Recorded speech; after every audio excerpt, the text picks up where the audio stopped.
culture, history. And this is the history. I'll be giving you guys a little Spanish hip hop history. Spanish hip hop began in 1979. The Mean Machine was the first with disco rapping. Then in 1980, La Familia was born. A four-man bilingual group, Don Juan was the leader. Then Lou Rock, Bobski, and El Indio was the last member of the group. The Familia was the first Hispanic group to go public with the hip hop in a Spanish form. Don Juan, the lead rapper at the time, wrote the Spanish lyrics for the group. Lou Rock wrote the for the English group. Lou Rock wrote the English lyrics. The group was offered many record deals at the time, the most in Latin hip hop history. Record label was like West End Record, The Fever, and then Rough House.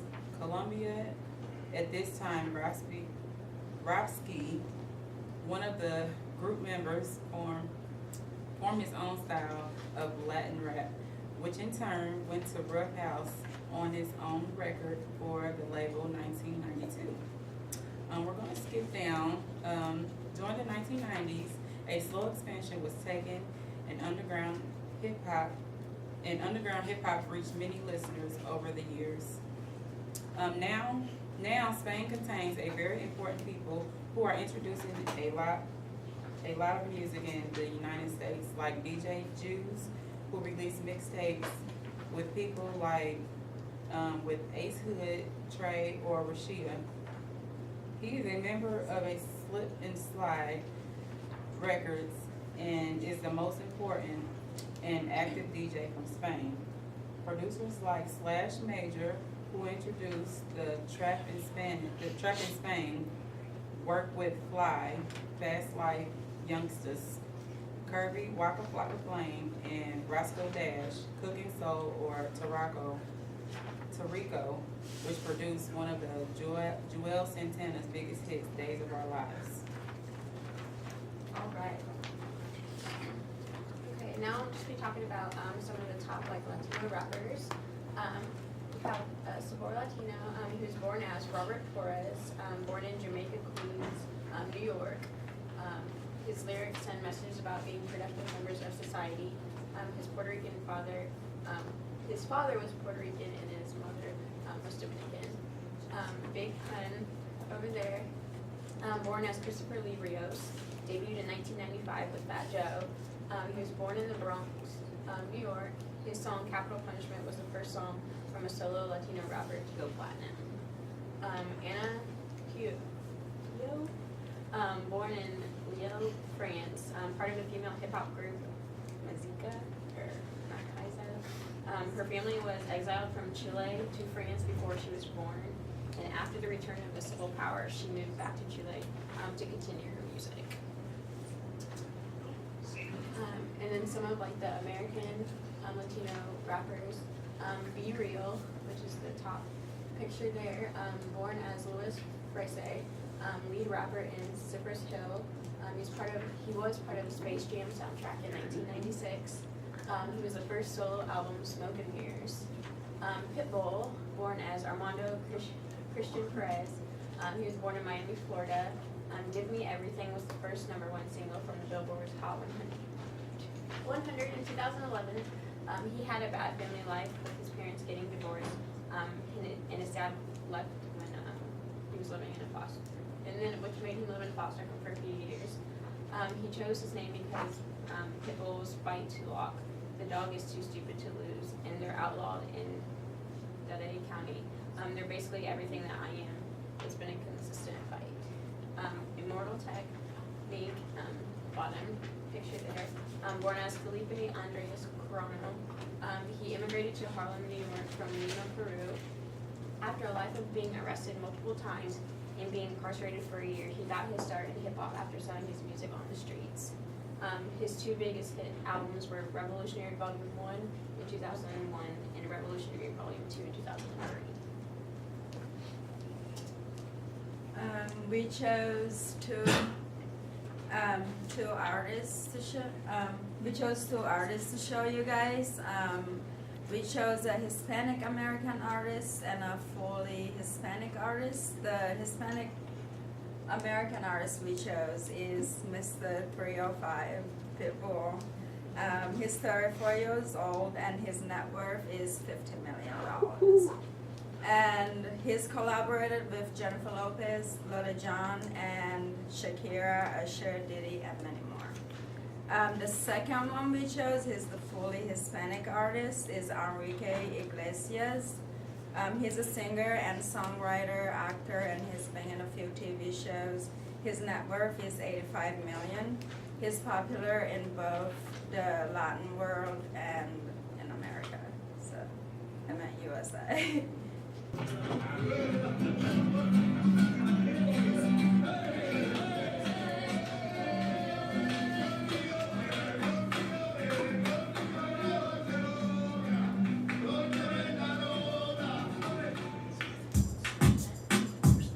You guys can dance if you want.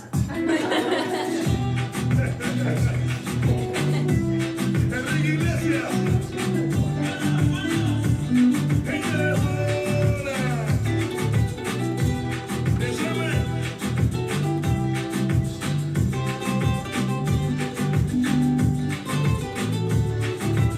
And that's our Spanish song. The next one is our Spanish United States song by Pitbull. It's called Fireball. Young Latinos, so versatile. My God, what happened to Fit, un buen fit for you. Buen fit. That's good Spanglish. I like it.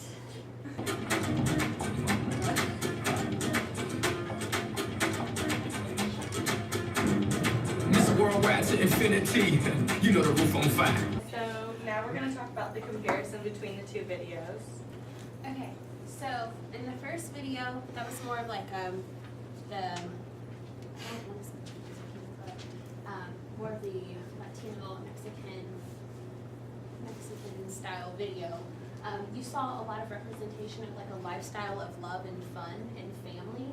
It displays like everyday people just on the streets, just having a good time. It was a lot of traditional dancing in the videos, and also too a lot of traditional sports and different things that you would see that represent Mexico as a whole. And it also appears to be in the timeline, or like in the current time. It's in more of the present time in that particular video. And the feeling from the video, like when I was watching it, the feeling that I got is like, we will bring the party to the streets. We will have a good time. We will go out and celebrate with everyone just about whatever's going on. And in the storyline of the video, with this particular video, I could tell that it was just more of the dancing. They were just out having, like I said, having a good time. It was the two like lifestyles of dancing, more of the Latino style, more of the ballroom, and then there was more of the street dancing, and they kind of brought it together. And there was a love interest, but you saw the love interest, but it was more at the end. And then with the Americanized video, it was not set in the present time. There was a lot of sex appeal right off the bat. It was just a lot of like sex in your face. It also displays it also displays a lifestyle of the rich and famous, kind of like a glamorized American lifestyle, I guess is what people would say. There was a lot of non-traditional dancing, just dancing in general, like I said, a lot of sex appeal. And the feeling of this one that I got was, you know, we are an exclusive party, we are exclusive, exclusive men. In the storyline of this, you saw the love. You saw the love interest in it. You saw the sex, love, fun, alcohol, all that stuff. So then this next one is like the difference in these two album covers. And here we have Kanye West, and this is just, I think this is like a perfect explanation. Like if you look at this and then you look at this one, a lot of our album covers I feel like don't have like the actual artist or whatever on them. And here with Daddy Yankee there is. So here's a little recap, and we'll ask the questions and then like the next slide is the answer. answer, but when did Spanish hip hop begin? Oh, come on, there's prizes. You have to raise your hand for this. Yes. 1979. Hey.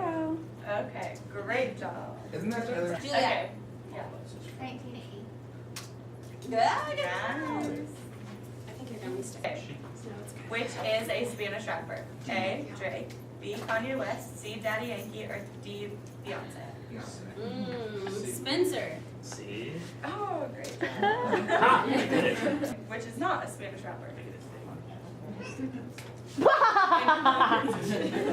In the back. Swift. Oh, great job. All right. Which band is from Madrid? Ah. 98 degrees. One Direction. You